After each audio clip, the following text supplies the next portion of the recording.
Hello and welcome to another episode of India and Global Left. If you are new to this show, please smash that subscribe button. Also consider becoming a YouTube member, a Patreon, or donate small amounts given in the link in the description box. Without further ado, let me welcome our guest today, Professor Richard Wolff and Professor Patnaik. This is the third of our series of Wolff Patnaik discussion series at India and Global Left. And today we are discussing war and capitalism in the context of the unprovoked war that Israel and the United States has imposed on Iran. So if we could start, Professor Wolff, with you about what's your general impression about this unprovoked war that the United States and Israel has imposed on Iran. Well, let me begin. If my memory is correct, Marx once wrote that capitalism comes into this world dripping blood from every corner. And the way I read what's going on, let me extend Marx's comment by saying that seems to be the same way that it's going out as it is that it came in. It is a tragic, horrific marriage between capitalism and massive violence that ought to be forefront, I think, in people's minds.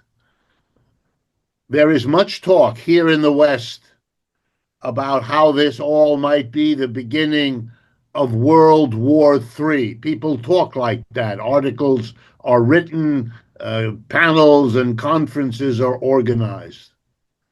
If it were to be true, it would mean that capitalism, as we know it, its modern form, in the 20th and 21st centuries, has achieved 3 world wars, a level of violence unknown before, something of which capitalism ought to, as a system, hang its head in shame and ask the basic question you're asking, namely, what is the connection between capitalism, its way of operating, its way of developing on the one hand, and massive violence on the other? And I won't mention the details, the dropping of atomic weapons in Hiroshima and Nagasaki, the fact that nuclear weapons are being discussed again, despite everything we know about what happened in Japan. And I could go on. For me, this act is the act of a desperate government whose empire is declining every day, whose economic problems gets more profound with each passing month. I want to conclude this opening thing by reminding people of two realities as I see them. Mr. Trump was elected in large part because he promised over and over again to, quote, end the endless wars in the Middle East. He said that so many times that even today on American television, there are clips of the various times he made that promise. He was going to end the war in Ukraine. That, he said, would take him a day. And he was going to end the war between Israel and the rest of the Middle East. That would take him a week. We are now 6 months into his presidential period, and he has done neither of those things. And clearly, in everyone's mind, peace is more distant now than on the 20th of January when he took office, with no end in sight. The second point I would make is that at least since the Vietnam War, that ended in 1975. The United States drew the conclusion that it could not wage land wars with troops in Asia, but probably anywhere else, because the American people did not support it. And within a short time after any such war began, the opposition began to grow, and the government could not stop it. The second inference they drew was that, economically speaking, large numbers of troops are neither necessary nor desirable. A much more interesting way of conducting war was to make it serve the needs of what we in economics call military Keynesianism, vast subsidies of government money for the military industrial complex.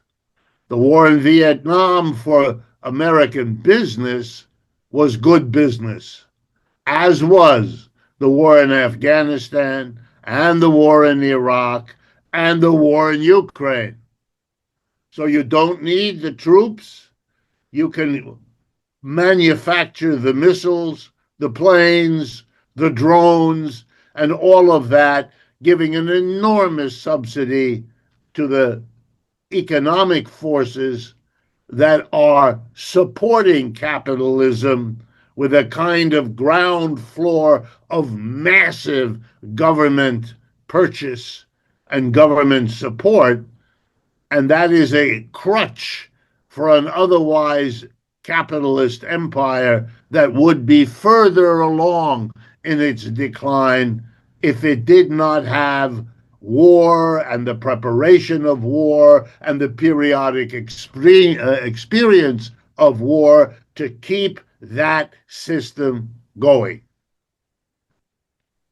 Professor Patnaik, if you could share your opening statement before I'll come back to what Professor Wolff just said about the centrality of military-industrial complex in placing capitalism at the center of the topic of discussion, capitalism and war. But before that, if you could give your general impression about this war.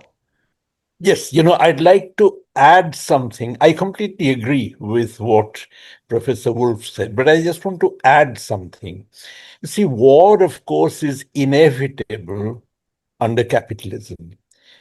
The French socialist Jean Jaurès had said that capitalism carries the potentiality of war just as rain clouds carry the potentiality of rain.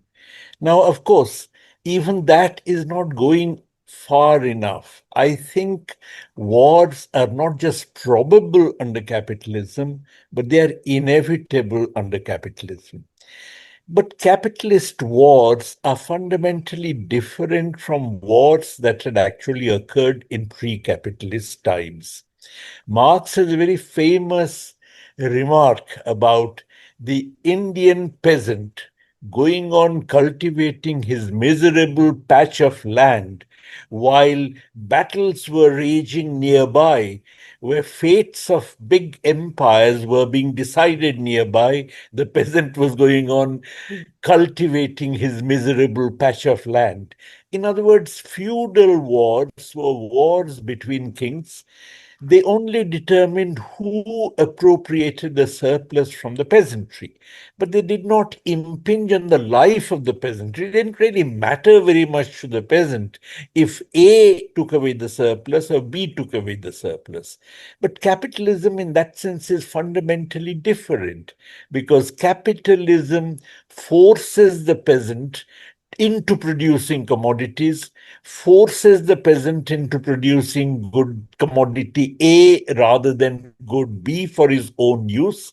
It forces the peasant to sell this in the market, and it forces an adjustment of the economy of distant lands to the requirements of the metropolis. Now that therefore it is not just a question of appropriating the surplus, it's a question of completely changing the nature of outlying regions and societies, making them adjuncts to the metropolitan regions.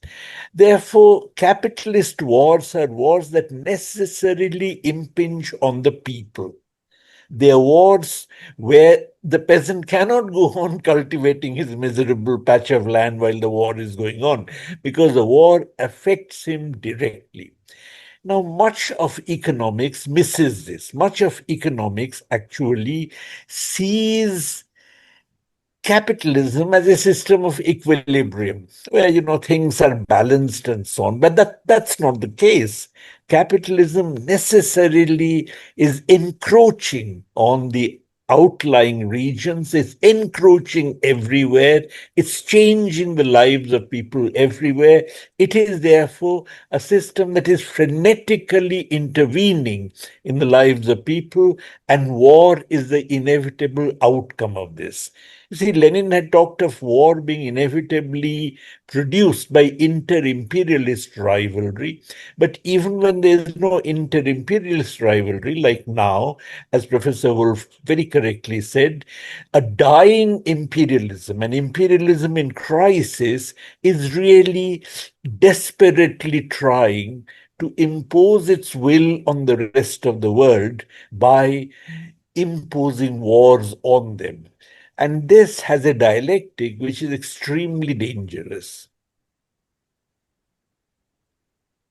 Professor Wolff, I please feel free to comment on anything Professor Patnaik said. But if I could throw in my question here, building on where you ended effectively, is to at least hold the discussion about the military industrial complex in the United States, because so much of the discussion about the war is just limited to Israel lobby, the neocons in the United States, but not a lot has been spoken by geopolitical commentators about the gigantic war machine that the United States harbors within its industrial complex. And I just want to give out some numbers for our viewers. Even if the industrial production adds to about 10% of the United States economy, it's a massive number given the United States economy is about $30 trillion. And I made some calculation based on Bureau of Analysis data and CPRI's data. And when I added the aerospace, cybersecurity, semiconductor, logistics, and defense services, I found out that almost 20% of the industrial production of the United States is contributed by the military industrial complex.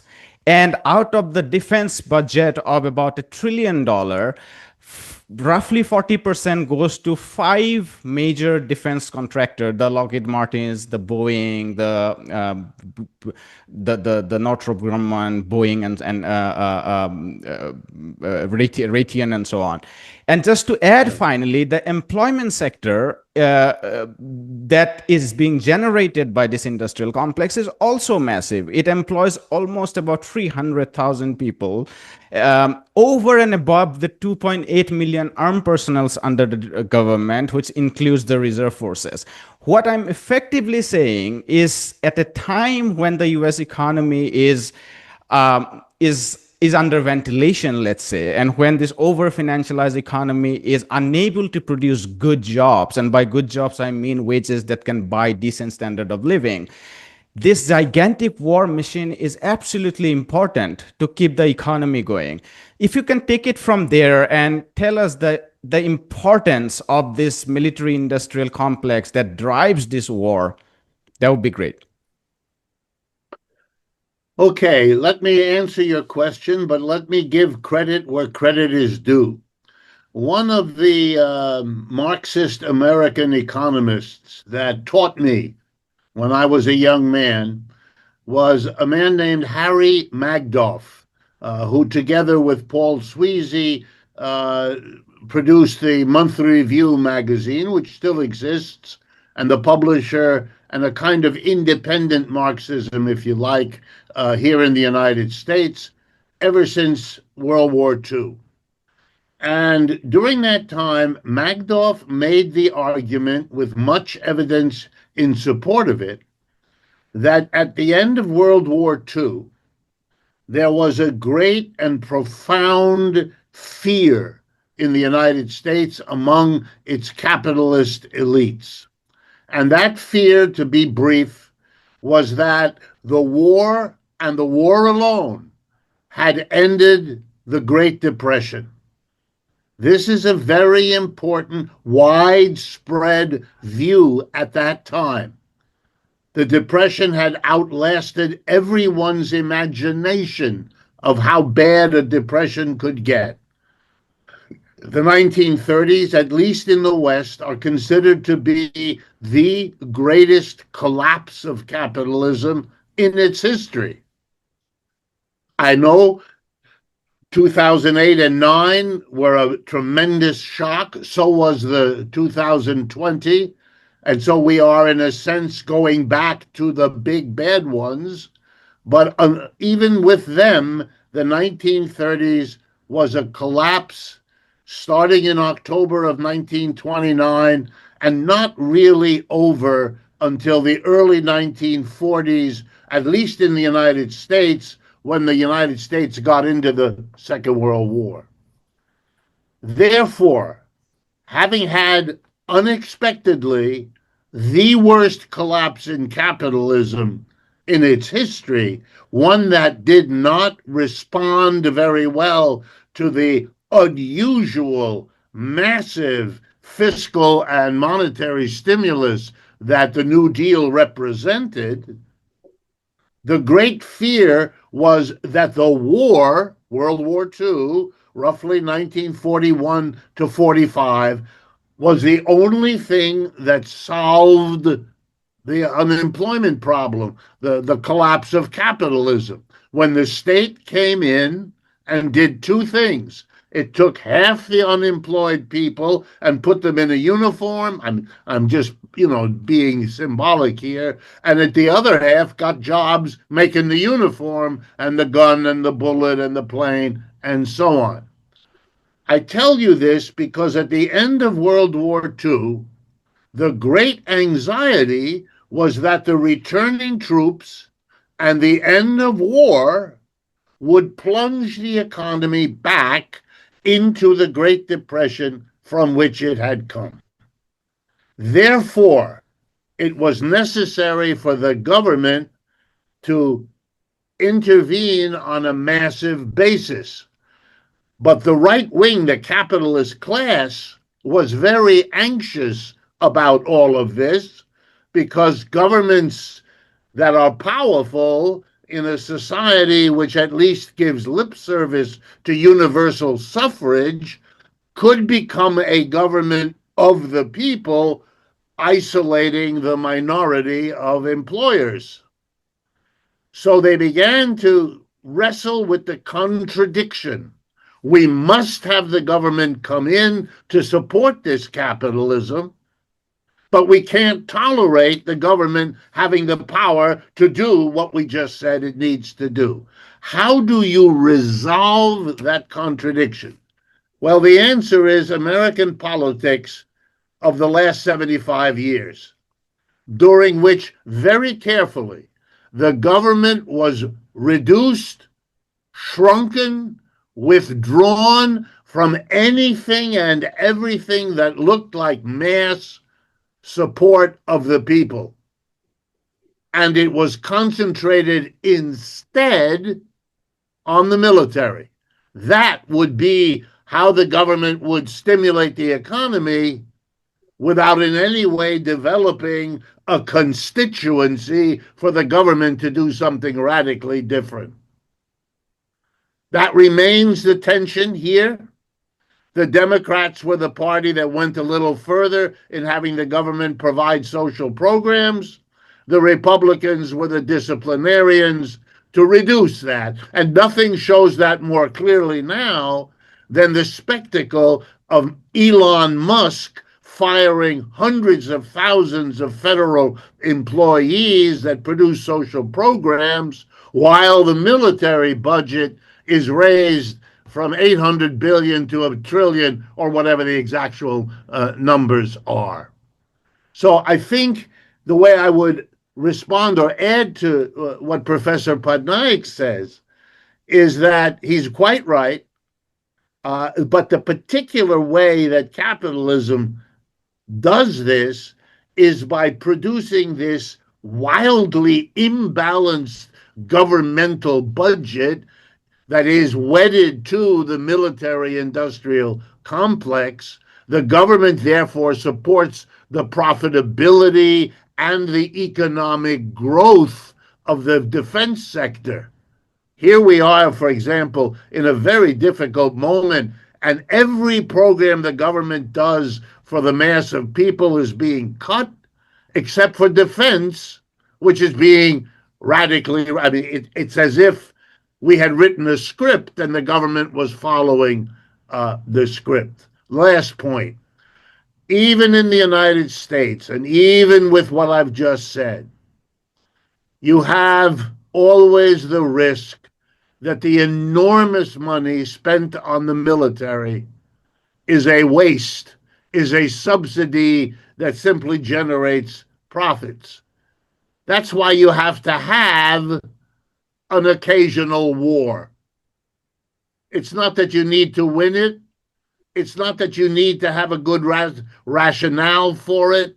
You can actually make up whatever rationale you want, because its real purpose is to reinforce the notion that the government's lopsided commitment to defense is somehow necessary and justifiable. That's why a statistic, which I'll close with, which is pretty well known in the United States, has no political effect. Here's the statistic. If you take U.S. spending on military and defense, it is larger than the total aggregate spending on defense of the next 9 countries below the United States. If you rank all countries by what they spend on defense, the United States spends more than the next 9 countries, which include Russia, China, and the G7 allies of the United States. So you could not have a greater showing of the absurdity of this, and yet it has no effect because it has been woven into the political culture of the country. And so most people can't think outside the framework that this particular history created over the last 70 years. Professor Patnaik. Well, yes, I completely agree. In fact, one of the main arguments of the book Monopoly Capital by Baran and Sweezy was how military expenditure by the United States not only propped up the American economy, but as a matter of fact, it propped up the entire world capitalist system. Because obviously, if the US is flourishing close to full employment because of military expenditures, then this has multiplier effects on the rest of the capitalist world as well. I completely agree with what Professor Wolff just now said. I'd just like to add that you see the military industrial complex and the burgeoning military expenditure, particularly in the United States, though now military expenditure is also growing in the rest of the capitalist world as well. Germany, which never had in the post-war period, which was not allowed to have military spending, is now beginning to spend a fair amount on its military kind of preparedness. And this is something which I find quite disturbing. But all of it, I believe this entire militarization that is taking place in capitalism is really inserted or embedded within an overall dynamics of the system, in which the system is forever trying to acquire territories, hold on to territories, defend itself against national liberation movements, defend itself against struggles of the people everywhere in the world to shake off its hegemony and so on. So that, it's an essentially imperialist system, and imperialism is now besieged by popular revolts. You see, in the 19th century, apart from a few sporadic revolts like the Indian Mutiny and so on, I mean, the 1857 revolt, you had generally a situation where there was not such an upsurge of rebellion against the hegemony of imperialism as you have now, because after all, now decolonization has taken place. And even though you may have economically the imposition of imperial will through neoliberalism, that is not always sufficient. People are forever trying to break out of the neoliberal straitjacket. Some countries do break out and they are called rogue states and so on. So that, we now live in a world in which capitalism or imperialism is facing is beset with challenges. And if that is the case, then every time, I mean, there is a dialectics within it, which I would just like to very briefly mention, that suppose it is the case that tomorrow in Iran, you actually have a regime change and a new regime comes in, which is, shall we say, closer to imperialism, which is, let's say, a client state. Iran becomes a client state. But that would not be quite adequate, because then you are going to say, well, China is a threat. And China is encouraging terrorism. China is a threat. Therefore, we should do something about China. In other words, every defense of the frontier, even when it succeeds in defending the frontier, and if it fails in defending the frontier, is one that actually leads on to the next defense of the frontier, to the next post on the frontier. Therefore, you really have a situation where either there is a tendency towards complete world domination by imperialism, or a fear of a world war. So you either have world domination by imperialism, or a world war if you actually are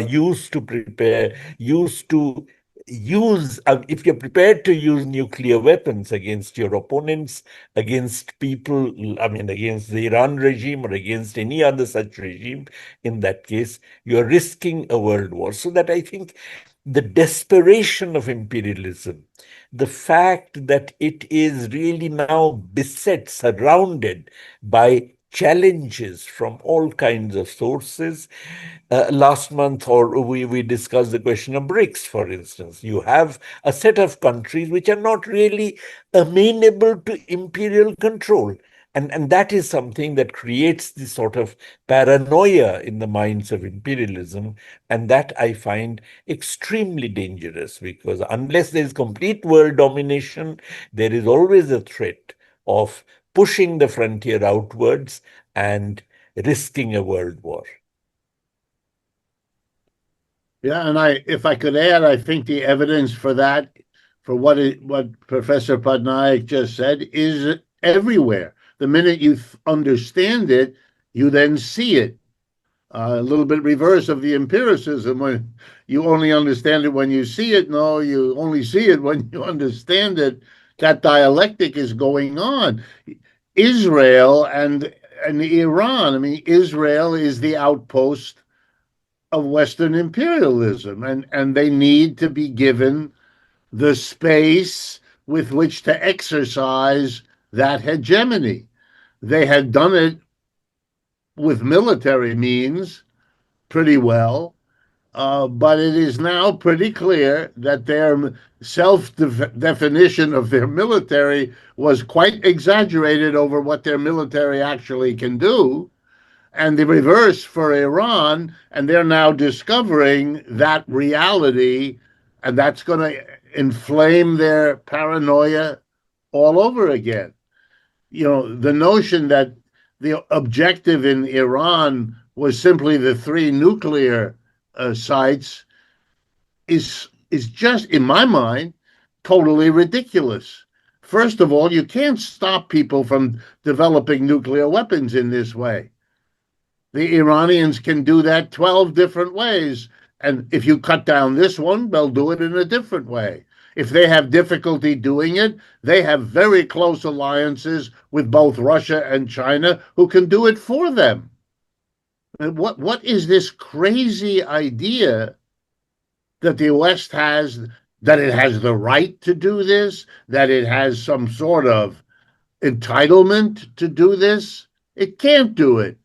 That's why it's an act of frustration. It's almost as if they were clear that they can hold back what is now a century and a half of anti-colonial change in the world. They're not going to hold that back any more than the British could, or the French could, or the Dutch could, or any of the others. That's over. And if you're the last one holding on, well, that will explain why you are as desperate as obviously the Israelis are, given what they are doing in Gaza. That's the behavior of an absolutely desperate situation, getting worse as it does ever more horrific behaviors. And for me, at some point, I ask, won't there be a pretty widespread feeling in the world that what I just said is the case? Are we not getting closer and closer? And I say that here in the United States. I'm speaking to you from New York City, that here in the United States, too, the questions are being raised in a way that I find very interesting. They don't dare yet confront it all, but they are asking questions. What does it mean that the United States, who presented itself as the critic of Russia for invading Ukraine, is now invading Iran? I mean, even here in the United States, the question is raised. Now, isn't this inconsistent? Isn't this hypocritical? Isn't this unjustified? And you're having even Republicans and Democratic politicians feeling the need to say that. I sometimes offset my sadness at the world being the way it is with a reverse feeling that the consciousness of this is also developing, and therein lies perhaps some hope. Last night I had a dream. Iranian bombers were using Cuban bases to bomb the mountains of Colorado because apparently Donald Trump had stored his nuclear weapons. And I just realized it must be a dream because the United States doesn't face that fear. Its nuclear reactors shouldn't be stored inside Colorado.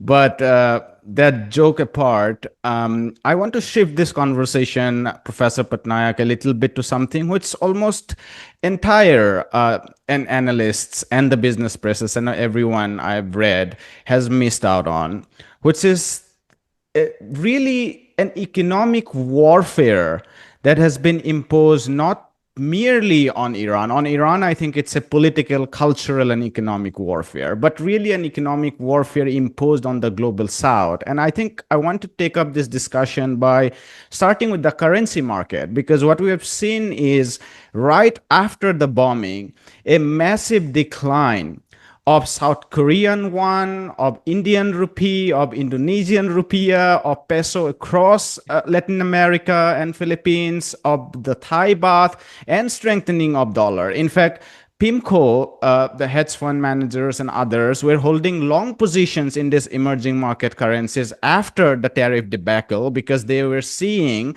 that the dollar was sliding back down and the emerging markets currencies were going up. But what has happened effectively is a massive downsliding of the emerging markets currencies, which means that capital is flowing out of it. And I think it has enormous implication on the global south. It's effectively an economic warfare on the global south. If you could break down the impact of imperial wars generally on the global south because of the uncertainty it creates and how that favors generally the global north, that would be of great help for us. It is ironic that after the collapse of the housing bubble in the United States, when you actually had the US economy suddenly facing a crisis, the dollar strengthened. That actually it is the currencies of the global south, all of which went down because there was a flow of finance to the United States. Now, the point is that, whenever there is any uncertainty, whenever there is any fear, whenever there is any doubt in the minds of financiers about what's happening in the world, they always rush back, as it were, home. And the home is really the US, and the home currency is the dollar. So that that even if something which is done by the US creates this kind of fear, in that case, the dollar gets strengthened. So effectively, therefore, and mind you, this is not only US finance, this is finance all over the world. As a matter of fact, the property, you see, when I was a kid, let us say, 5 rupees exchanged for $1. Now, 85 rupees exchange for $1.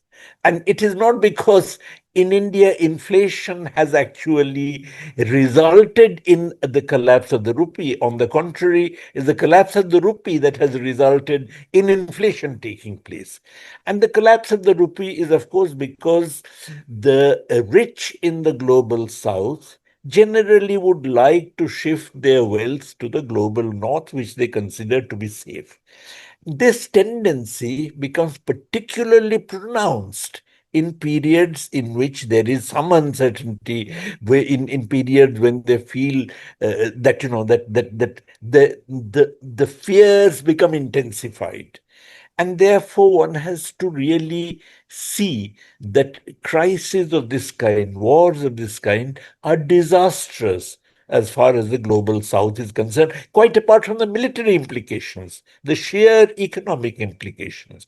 If your currency collapses, then how do you meet your debt obligations? Large numbers of countries in the global south are facing debt problems, and therefore the real value of the debt goes up in terms of your currency, and therefore in terms of the goods and services which you have to make available, is something that becomes even greater in periods like this. Therefore, this has actually incredibly oppressive implications as far as the global south economies, and particularly the vulnerable economies in the global south. You mentioned that the Indian rupee has collapsed. I mean, not collapsed, it is going down, that the South Korean currency is going down, and other currencies, of course, are going down. India can, at the moment, despite the fall in its currency, has enough reserves to withstand the pressure to some extent. But think of countries, Sri Lanka, think of other countries which actually are really completely debt ridden. Now, these are countries which are really going to have a very difficult time. So the people in the global, and even in countries like India, if the prices go up, and oil price would go up, it'll go up even more in rupee terms. Therefore, this gets passed on as higher inflation. Money incomes of the working people don't adjust, and therefore you actually have a real squeeze on the working people. So people everywhere, in debt-stressed countries and not even in debt-stressed countries are really working people everywhere are going to be real victims of this. And quite apart from the military development or the military trajectory or whether what Iran does to the Hormuz Strait and so on, the sheer financial implications of it would be pretty disastrous. And of course, if Iran does something to Hormuz Strait and oil prices go up, that will just become even worse. I'll come back to the inflation story, but Professor Wolff, if you could briefly respond to what the Financial Times in one of their reports indicates that this might be a desperate attempt to save the dollar hegemony. Is that so? Well, remember the problem of the United States and of Mr. Trump is that he wants to preserve the hegemony of the dollar, and he also wants to make the dollar cheaper so that he can get an export system going and bring some manufacturing back to the United States. No one has resolved this absurd contradiction, least of all him. So no, he would have to be very ambivalent, to say the least, because think of it from the American perspective. He's busy imposing tariffs. If he also appreciates the dollar, then you're making the problem of the United States as an exporter exponentially more difficult because you've shut down the imports by means of the tariff. You've shut down the imports because your currency is in trouble one way or another. This only makes his job more difficult to get this rearrangement of the world's production. In some cases, this will succeed. Professor Patnaik pointed to the German example. I think that's a very important thing because I think it reinforces what we were saying before. Because of the sanctions against Russia and because of the fact that Western Europe can no longer access cheap Russian energy, oil and gas, we all know the cost of energy has gone way up in Europe to the point of undermining their competitive relationship with the rest of the world, and thereby contributing, by the way, to the more rapid decline of Europe than I had foreseen or that many of them had. And they tried to do something about it, and they failed. What the Germans have done is what I said the United States did after World War II. The Germans concluded that they cannot save German capitalism unless the government steps in and becomes the market for German industry, which can't be allowed then to leave, not on grounds of economics. That's dead. They've lost that battle. But now they can use quote unquote national security to justify the government of Germany subsidizing a military industrial complex there to save them in the same really in the same way that the American capitalists saved their system when the end of war threatened them. Notice again, either war or the threat of war or the preparation for war are becoming global supports for what remains of capitalism. It is becoming, therefore, a growing merger between business and the government. And we have a name for that, and that's called fascism. And that's part of why you see the kinds of governmental dispensation with civil liberties and civil rights as this government merger with business becomes the necessary condition for capitalism's survival. Professor Patnaik, I want you to explain to us the centrality of oil. when it comes to inflation, particularly in the global south. At least there was a point in time where the United States had an interest to particularly keep the oil prices down. But as over the years, it has built massive reserves and also the production of shale oil, it doesn't get affected. And that's one of the differences we had during the war in Ukraine between Europe and the United States. But in much of the global south, the rising oil prices has a devastating consequences on the lives of ordinary people, on the central bank policies where it has to keep up interest rates, and that in turn has massive fiscal and other monetary implications. If you could break down for our global audience, how central is oil prices, so that we can grapple with the implication of this war beyond Iran and West Asia? Yes, absolutely. The one input, the one what they call universal intermediary, which is of critical importance. In fact, no other raw material plays as important a role in economic terms as oil does, particularly in the global south. Whenever there is a rise in oil prices, you actually have a situation where inflation takes place, prices go up, and it invariably squeezes the working population.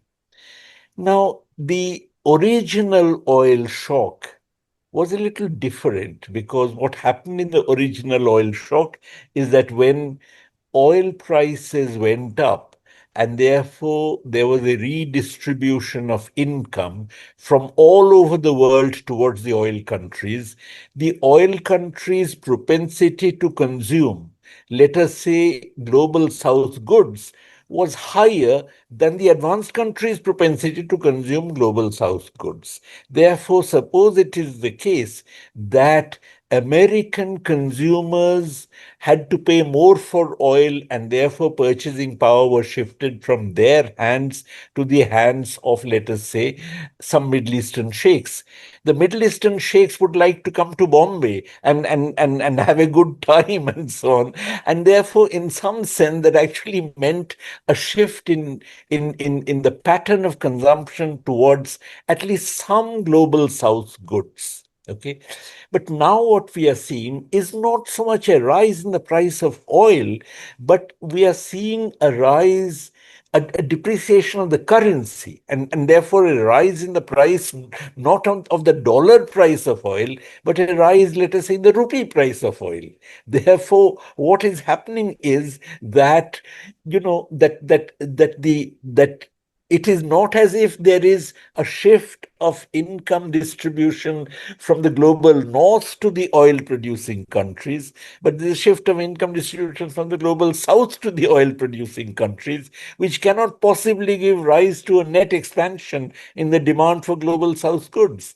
Therefore, effectively, what you have is that the working people in the global south would be squeezed, but on the other hand, this squeeze would be accompanied, you'll have an inflationary recession. What I'm trying to say is that there'll be a squeeze because of inflation, because of which the demand for goods within the global south would fall. But because of inflation, the governments would not do anything to expand aggregate demand. So you'll have a combination of inflation and recession in the global south because of the fact that the currencies are falling vis-a-vis the dollar. It would be wonderful if Middle Eastern Sheikh actually comes to Bombay or Hyderabad and travels in the bylanes of Charminar and experiences the Indo-Islamic heritage rather than hopping from Texas to New York in the enclaves of real estate barons and bureaucratic circles. Professor Wolff, we are coming to the close, but I want to spend the last 10 minutes in discussing this fundamental question. I think which cannot be avoided when it comes to capitalism, but also when it comes to post-capitalism, socialism, call it whatever you like, is the working class solidarity.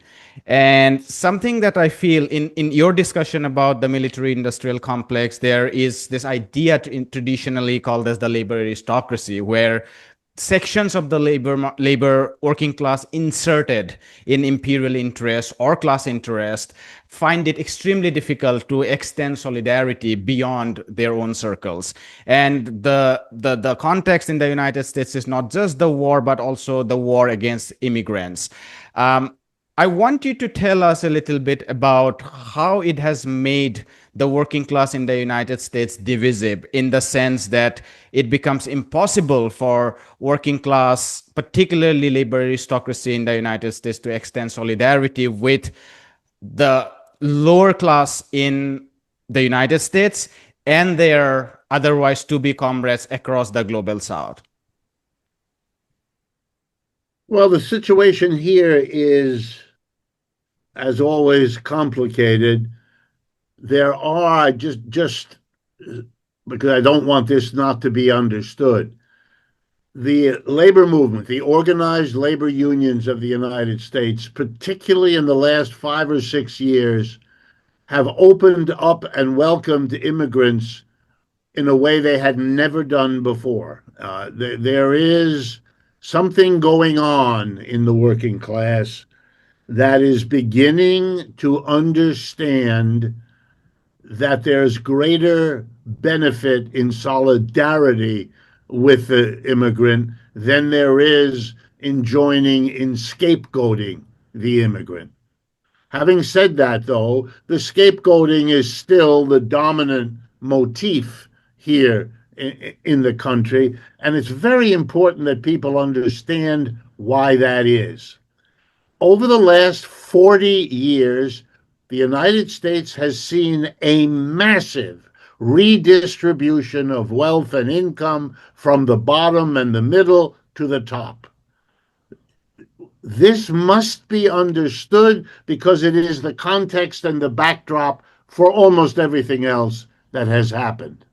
You have basically, I'm exaggerating, but just to make the point clear, you have basically approached the mass of white male manufacturing workers and deprived them of a job, deprived them of income, and deprived them and their families of any future in manufacturing jobs for white males, many of whom were unionized and therefore better paid than the rest of the American working class.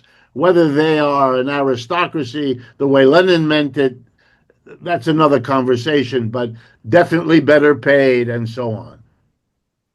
And they were mobilized, and they still are, into a support for the military industrial complex, because there the manufacturing jobs still exist. There the unions still exist. And the military has been very careful to spread its factories across all 50 states, to let every senator and every representative understand that a significant part of their constituency, wherever they are, is militarily connected. So they have mobilized to make that group very special. But you're still left with the problem that the mass of American workers, the overwhelming majority, have suffered, and particularly white male manufacturing unionized workers. They lost their job through automation.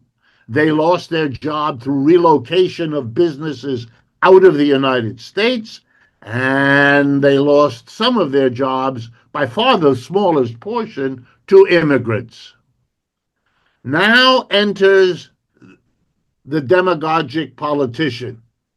The demagogic politician puts together the story I've just told you with two more facts: that over the last 20 to 30 years, we have had social movements in the United States demanding equal opportunity for black and brown people and an end to the second class position of women. So, what the demagogues did, and they did it well, was to say to the mass of white male manufacturing workers who were really suffering that they were suffering because the elite of the Democratic Party, the elite who occupy the East Coast and the West Coast of the United States, were the enemy. They were favoring black and brown people, women people, and immigrant people. And that's why you are suffering. Notice here that the reality, which is that the employer is the one who replaced you with a machine, or the employer is the one who decided to move production to Shanghai or Hyderabad or anywhere else, is removed from the story. So the ruling class funds the demagogue to organize the rage of the victim against women, black and brown, and immigrant. And the most dangerous would be the women, because that's half the people. The second most dangerous are the black and brown, because that's 25% of the people. But the easiest one to go after, the weak link, the most vulnerable, is the poor immigrant from Central America or Africa or wherever they come from. And they then become, and look at the language of our president. We are being invaded. I mean, it's the imagery of children, which is often the case with this kind of politics. That's the scapegoating.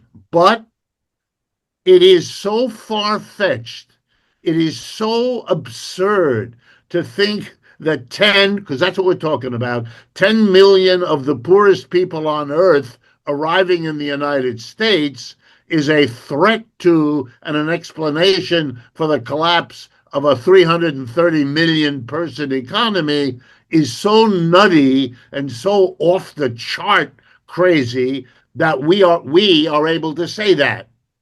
And people know somewhere, somehow.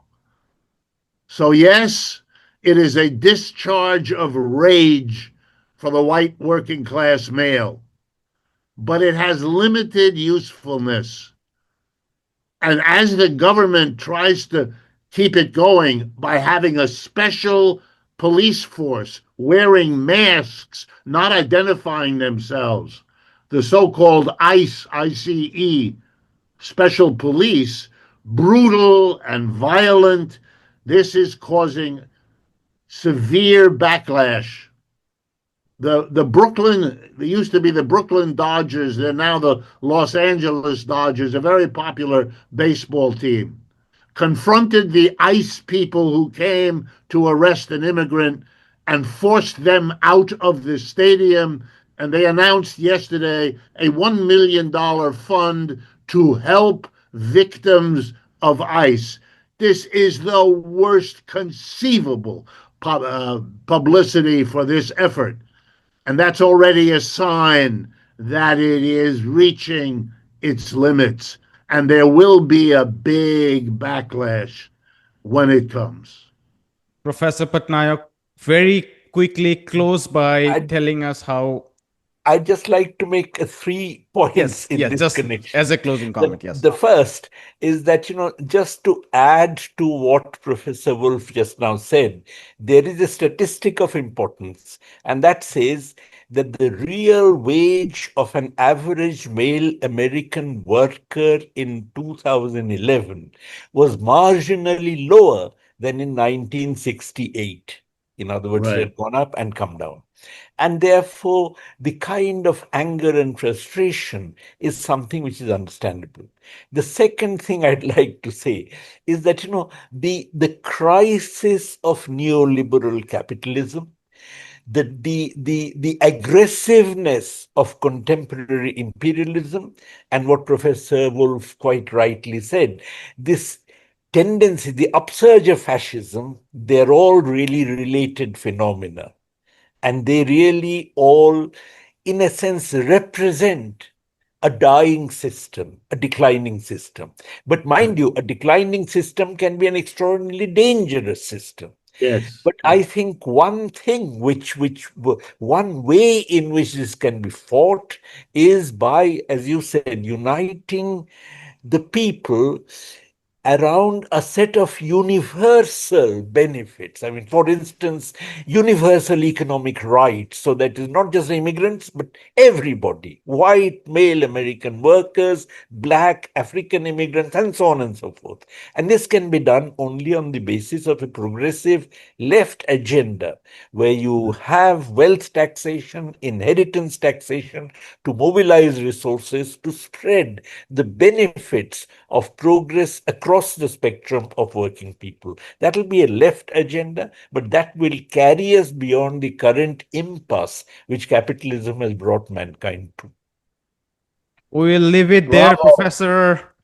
Professor Wolff and Professor Patnaik. Thank you so much for this very timely and wonderful and very unique, I must say, conversation on the topic. I have been following this ad nauseum, mainstream media, YouTube. I haven't seen a lot of people placing capitalism at the center of war, and this was such a privilege for me to host you both. Thank you so much once again. Thank Thank you. you. Hi, my name is Ayushman. I, along with Jyotisman, have started this platform. In the last 2 years, we have tried to build content for the left and progressive forces. We have interviewed economists, historians, political commentators, and activists so far. If you have liked our content so far and want us to build an archive for the left, I have two requests for you. Please do consider donating for the cause. Link is in the description below. Also, if you are not able to do so, don't feel sad. You can always like our videos and share our videos to your comrades. Finally, don't forget to hit the subscribe button.